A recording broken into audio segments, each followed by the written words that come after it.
happy days. Popper in the morning. Popper in the morning when there's a massive storm. Feels kind of cozy. So my institution has been shut, and I mean this very rarely happens in Ireland because we're kind of used to the rain, you know.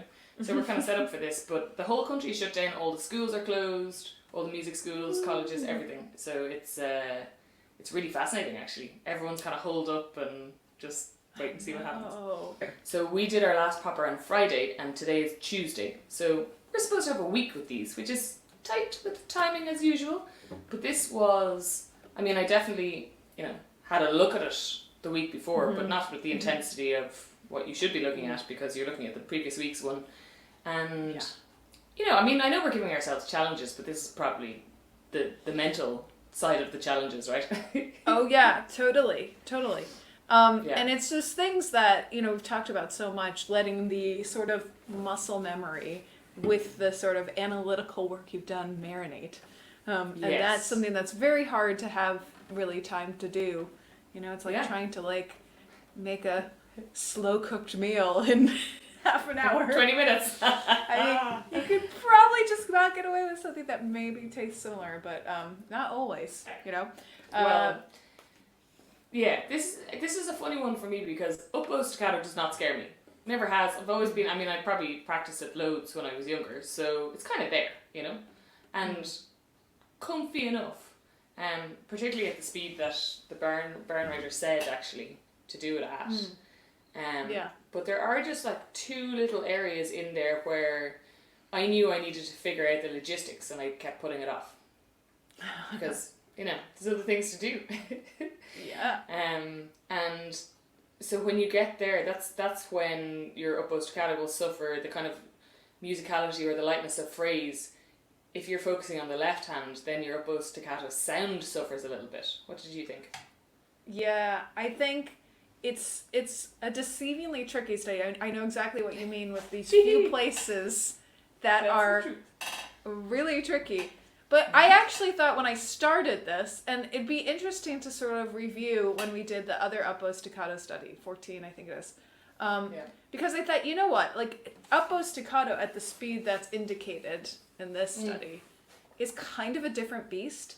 And I was like, do you know what, I'm so glad I do a lot of stoppy-starty practice, because essentially I'm practicing this skill at this tempo. But I thought, and you know, kind of another hidden challenge in this is obviously the bow division, right? You know, like you have to do this up-bow staccato without the two separate notes, or the two slurred notes at the beginning sticking up. And I think in line with that, it's such a study for like lightness of touch in the left hand. I felt anyway. And also, particularly the big shifts, those big octave shifts. Yeah, I totally agree with you. So it's left hand, but also the bow. So you need to be able to do, you know, a really flowing two-note motif that doesn't really stick out compared to the rest. So quite a lot you do need to come back, especially in the bars where you have to do a full bow of up-bow staccato, and then suddenly you have to go wherever it might be a two-note thing, and you still have another bar of up-bow staccato. This is another great place where you can practice the whole thing in 2 bars to a bow, because if you can do 2 bars to a bow, then you won't ever get stressed about ending up at halfway point and only having half the bow for that. So you could just leave out. It's so great that you do that for everything. I would have never thought to do it in this, but you're dead right. Like, well, actually, I didn't do it in this one, but I mean, it's something that if I was, let's say,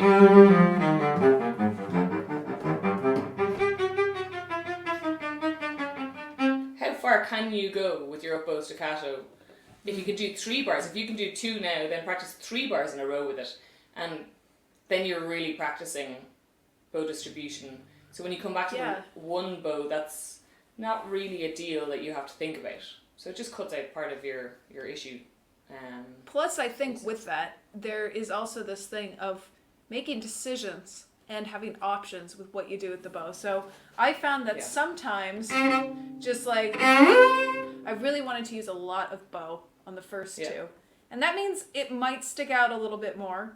And obviously we don't want that in every single bar, but I think at particular moments it's kind of acceptable musically. Sure. So, picking your battles of when you're really going to use the bow. So you have all of this for the up bow. Or options where you're going to use less bow and then really, really control that up bow staccato in less bow, in I think that's just the lower half.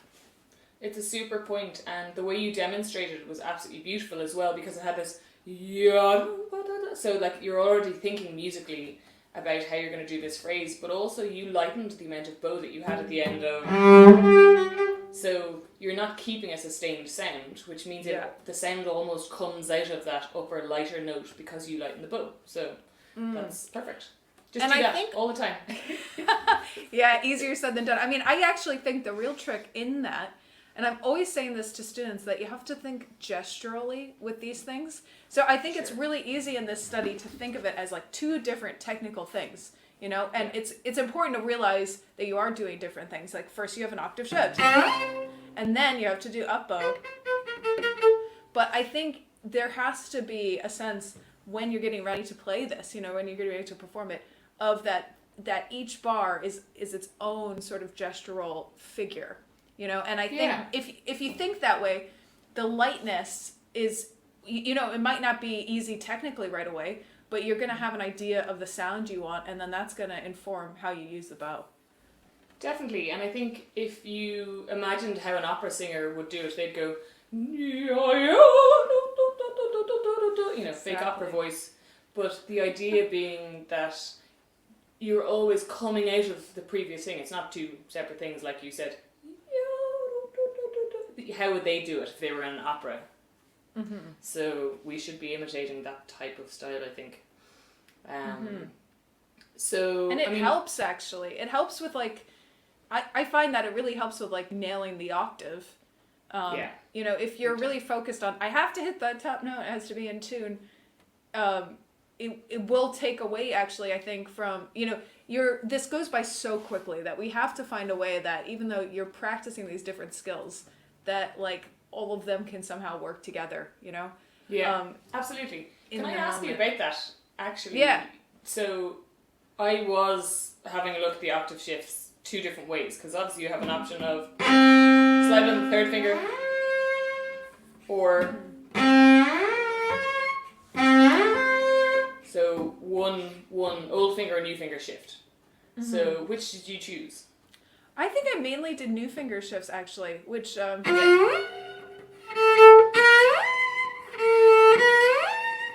yeah. So also, how about you? That's what I ended up on.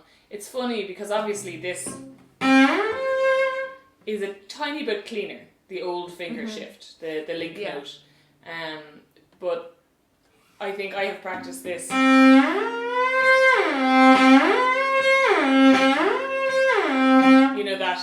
It took me a while to wake up with my shifts in that, but I've practiced that kind of shifting feel on a new finger quite a lot, so that I think it's a bit more comfortable, particularly here. Now, it doesn't mean, I think you'd be very, very clear to do a link note shift as well, but I just thought as the shifts got smaller, you had to be super precise with that link note for it to work, whereas on the new finger, you can actually let your ear help your muscles just get into the right place. Do you remember what Martin said last week? I thought that was really interesting. How he's saying he refingers stuff because he remembers first time he did Schumann concerto and his weight was always on his first finger. I actually think there's some element of something kind of like that here, where because you're shifting with the new finger, the weight's kind of more on this side of your hand, and then it sort of sets you up better for the rest of the bar. I don't know. I think it's something like that. Yeah, absolutely. Anyway, but it's personal, right? Just because it feels that way for me, it could be totally different for somebody else. So. No, and also if you find that your shifts are too soupy sounding, then maybe you should try the link note shift, because that will cut out a lot of that lack of clarity. You really do need to time the new finger shift quite well. And you really need to engage and go with the right balance and weight. It has to all work at the exact same time. So, of course, every side of it has an issue, just like one last thing about that too. I mean, I think we kind of touched on this, but you just said weight, and again, I'm thinking of my students when they have big shifts and they're like, ah. I mean, I'm almost the opposite on these octave shifts. I'm almost like flautanda, like hardly on the string, because they go so quickly. And I think developing that release it's a really great thing that this study does, because you know, it kind of Goldilocks in the Three Bears with weight on shifting. How much is good for you? It's interesting because we haven't talked too much about shifting. You know, I would have always done this type of shift that actually goes around in a circle. So almost as if someone is pulling up your wrist, and it's actually going up and over, because then it's like your wrist and your elbow lead the shift. So you have this moment kind of like a springboard where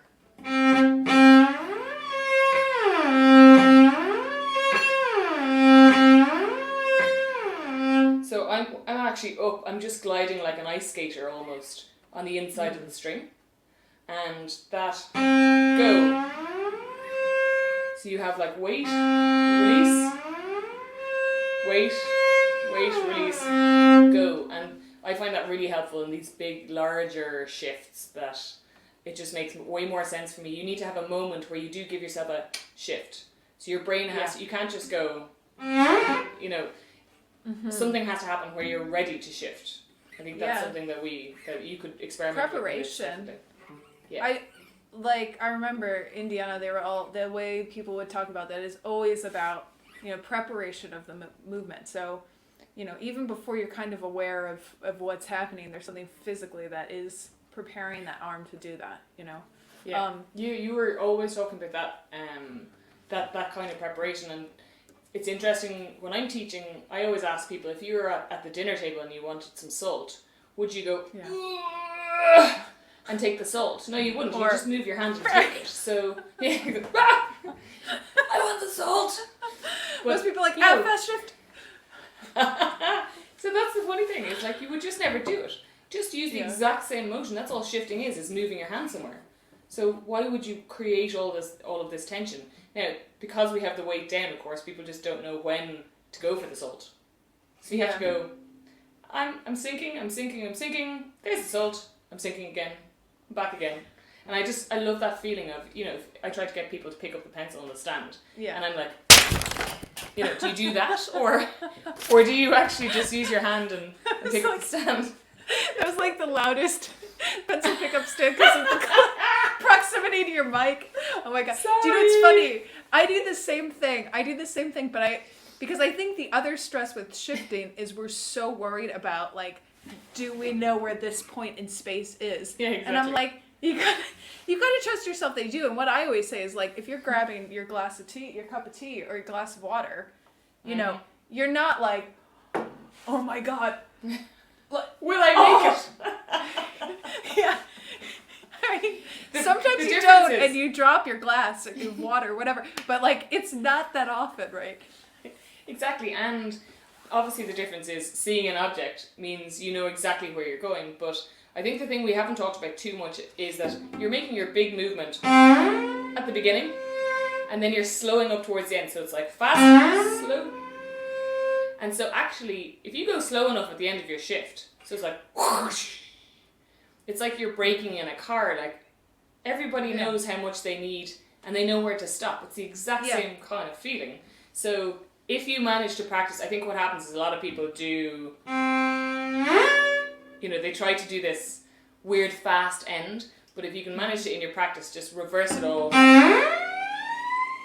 Practice a 2-octave shift, where you are actually ingraining that motion, where you're getting slower towards the end. And listen to, you know, Yo-Yo Ma or any of the great cellists. They totally miss their shifts all the time, but they manage to turn that ending into something so beautiful that... And that sounded awesome. Well, you know, an old shift in the morning. Thank you. But that's the thing, it's how you manipulate it. Of course you're not going to make it 100% of the time, because we're human, and I'm quite clumsy a lot of the time. So that'll be a good thing to practice too, I think. Yeah. I love it. Nice. That's great stuff. Look at all the hidden gems in this study. Who knew? Yeah. I know. Um, Should we talk about some of the tricky bits? yes. Right. Yeah. I presume you're talking about, for me, the main area that was, I suppose, from bar 11 to bar 14 were kind of the trickiest. There were one or two, bar 6, I found just a little bit tricky to be really, really solid in there, because you do have to save so much there. Yeah. And then come down this unusual fingering. Yeah, totally. The other one I thought was definitely, I agree that like 9 to 14, really tricky. And then I thought 23 till 26, that's its own little, special technique area. Yeah, it's weird. I didn't find that one like super hard, but I did notice on 24 and 26, the actual string crossings for this bow staccato suddenly threw a new layer of, I need to be organised where my bow is going here. I found 27 and 28 kind of tricky tuning wise until I started thinking about it in a slightly different musical way. So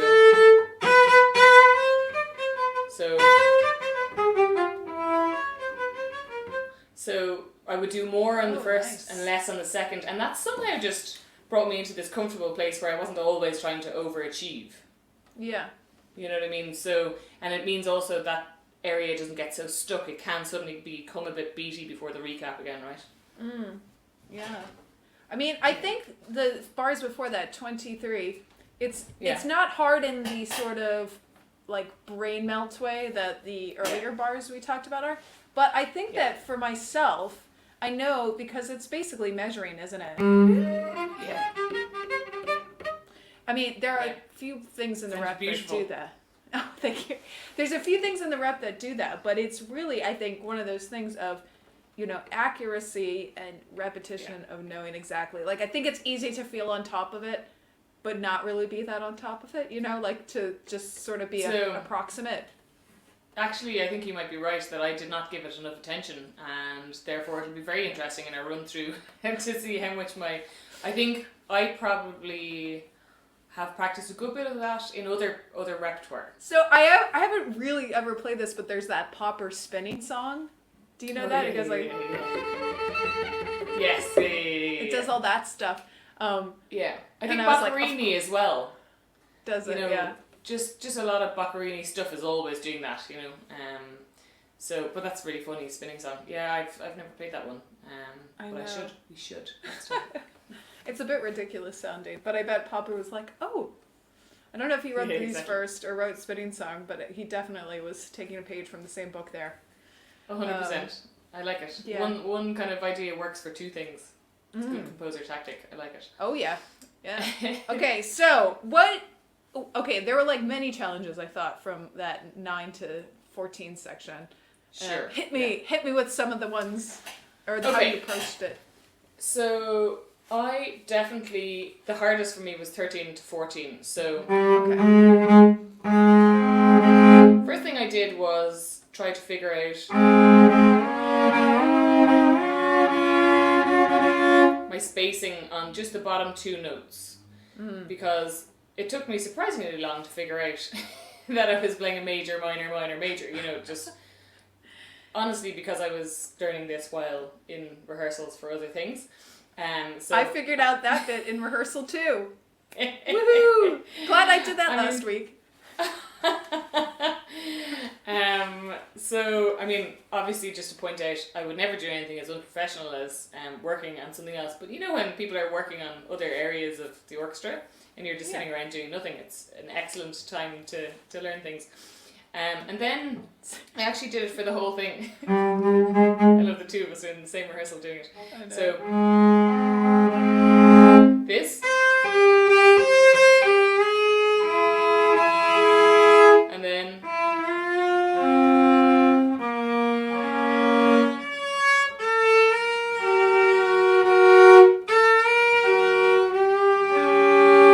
I just found doing that really got my balance in the right place.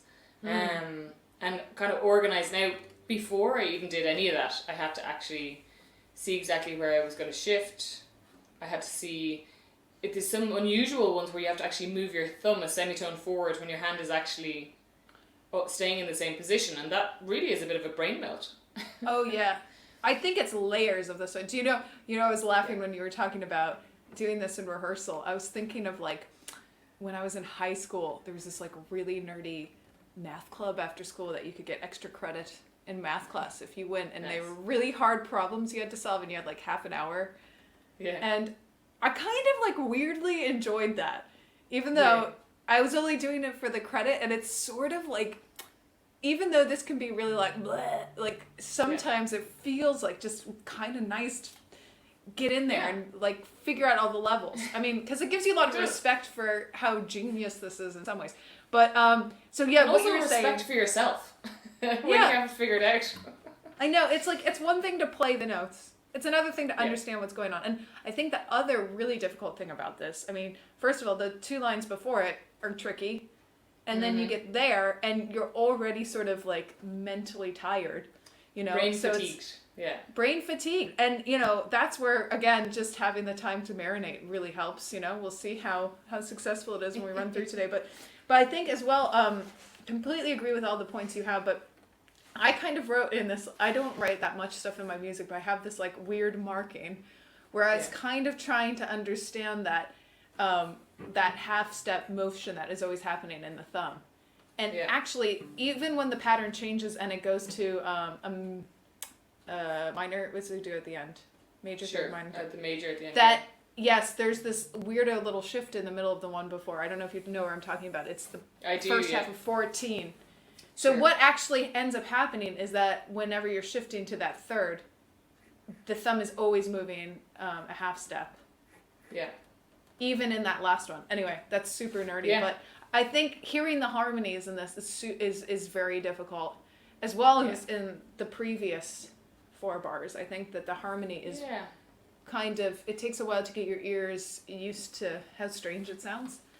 And also there's so many of those leading notes into the new key area that we're in, and you kind of do need to pitch them just a tiny little bit higher than you would if it was just a harmonic exercise. So that's very unusual, because you really have to have much more balance over the hand when you're there, or else it will all sound hilarious.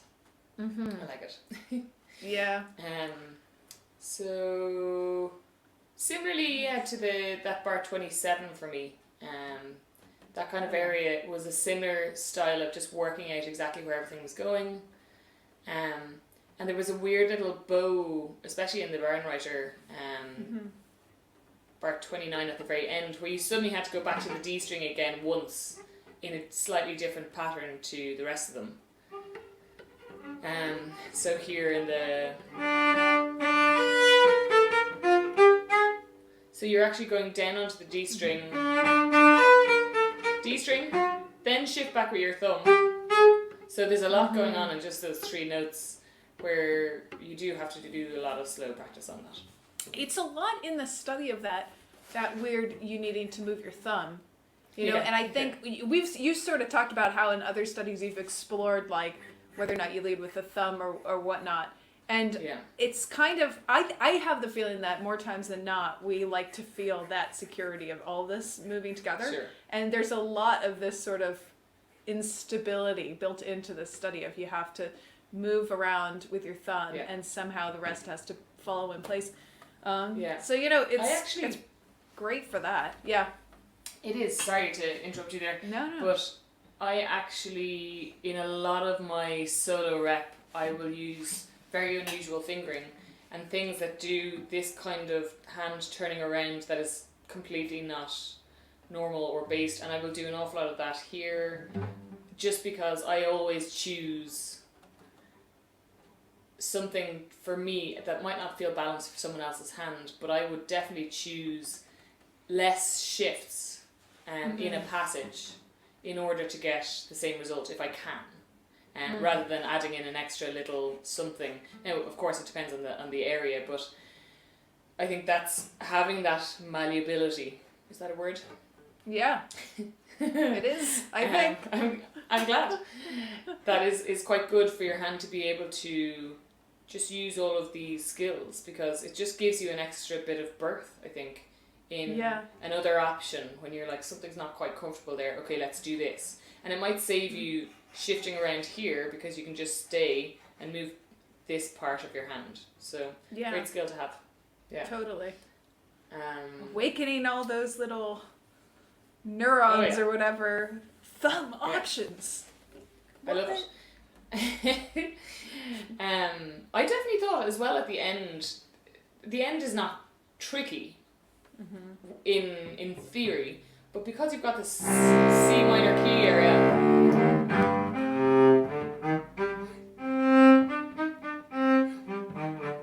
you really have to be quite careful that all those C's sound the same, or else the resonance is interrupted in the instrument. So and then you're back again, same. So you get the first bar and you're like, oh, brilliant, that sounded great. Another one. Are you joking? You know, so you really have to think about that pitching of your C and hold on in your ear to whatever C you started with. If it's out of tune, you've got to go with that, or else, you know, that's the one we're taking, because otherwise it just will sound funny. So that was an added, and I love that last shift. Yes. Yeah, I love that too. Whoa! It was so good. Actually, when I was speed reading this at the beginning, I didn't notice it was an A flat. I was playing a G.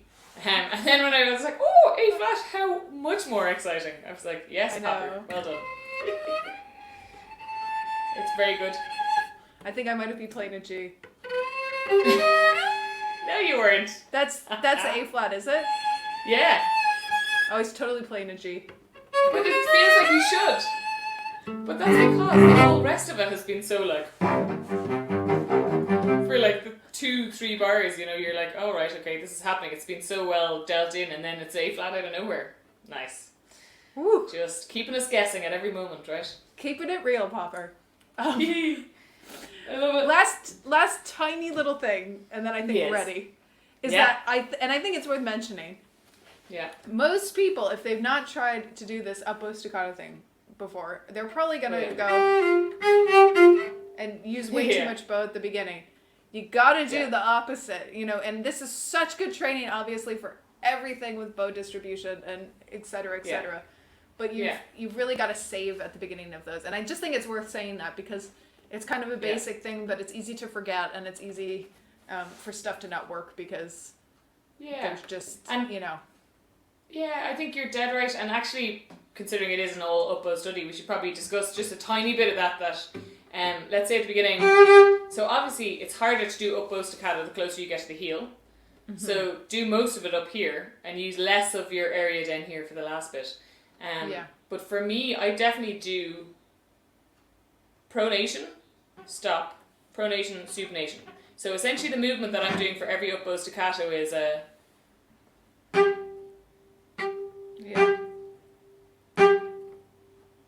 So, like, in order to actually feel that feeling of, you can see my hand actually doing that. Pronate, go, let the hand release, and so what happens is the bow naturally runs out of steam, and then you pronate again. So it's essentially like someone is putting a little bit of weight on your first finger, releasing down, up, down, up, down, up, down, up, and you can practice that. And so the big thing is the tension release that is all over the cello, right? So your hand just is kind of like the suspension that lets the bow naturally, and then the more weight and the sharper the release, you can play around with that feeling of how fast, how different your sound is going to be. You can also do come up off the string using your pinky. So quite often, if I am not paying attention and then at the end need more, you know, you can actually gain a few inches by just staying in the same place. No, it's really good. That was so well explained, Ailbhe. Well, thank you. I know, really excellent. It's nice having a video because you're like, oh, I can really see what's going on here, isn't it? You're like, I can really do it. Woohoo! Thankfully. I remember when I learned up-bow staccato for the first time too. Like I would practice it the same way I actually do other stuffy study stuff, but I would do 2 notes at a time, and then add 3.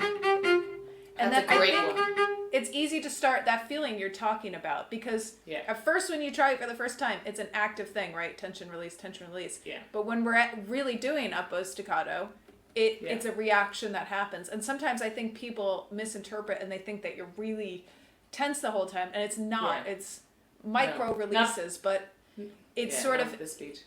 Yeah, you're not. It's also like a passive thing, I think, in the way that spiccato is a passive thing. You're not actively doing each one. Yeah, you're letting the bow do the work. That's why the bow has a curve and it has a bounce. So we're basically trying to just harness the natural energy of the bow. And also, I suppose we should talk about the fact that if you are in a concert and you're running out, a lot of people do a sneaky. So they'll do like one down bow staccato. So down, if they've run out. So if you're ever in trouble and you're on stage, just do a sneaky down bow one, and that'll get you to the end, right?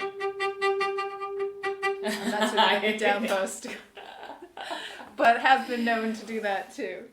Yeah, absolutely. I love it. Uh-oh. Okay, shall we do it? This is very exciting. Okay, I think this is me.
That did not sound microwaved at all.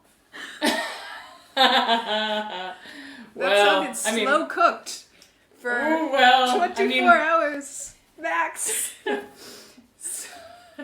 Like, honestly, there's nothing like the edge of popper in the morning to get the concentration going, right? I mean, I'm not sure that's a health benefit. No, it's like jumping in cold water, like what I do. Maybe that's why I started doing it, you know? It's the exactly. You just love the thrill of the chase. Yay! Woo! Nice job.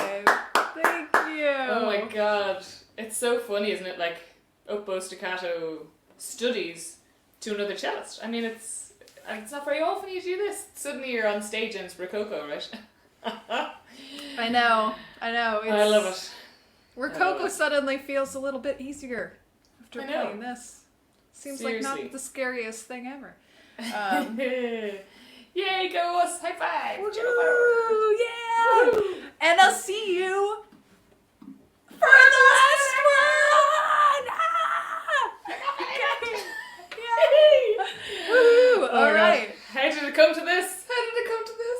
I know, go us. We are seriously like muscle power in all the senses. The happiness. Yeah. The happiness in this face, I just can't describe it. Excellent. Look forward to it. Mwah! See you next time. Yay! Bye!